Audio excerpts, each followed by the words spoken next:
உப்பு பெறாத வேலை அப்படின்னு சொல்லுவாங்க. அதாவது பயனற்ற வேலையை செஞ்சுக்கிட்டு இருக்க அப்படின்னு சொல்றதுக்காக தான் இந்த உப்பு பெறாத வேலை அப்படின்னு சொல்லுவாங்க. இந்த உப்பு அப்படின்றது சங்க காலத்துல இருந்தே இன்னைக்கு வரைக்கும் நம்மளோட வாழ்க்கையில ஒண்ணு கூட ஒண்ணு இணைஞ்ச அளவுக்கு ரொம்ப பிரிக்க முடியாத ஒரு இணைப்பா தான் இருக்கு.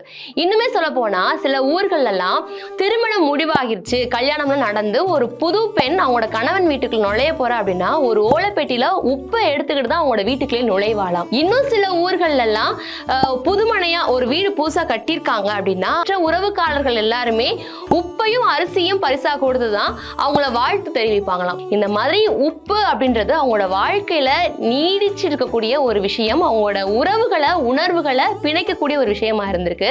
இது எல்லாத்தையுமே அறியப்படாத தமிழகம் அப்படின்னு சொல்லக்கூடிய பரமசிவன் அவர்கள் எழுதிய புத்தகத்துல தான் நான் தெரிஞ்சுக்கிட்டேன். இந்த உப்பு அப்படின்றது உங்களோட சமூகத்துல உங்களோட சடங்குகள்ல எந்த அளவுக்கு முக்கியமா இருக்கு அப்படின்றத மறக்காம கமெண்ட்ல தெரியப்படுத்துங்க.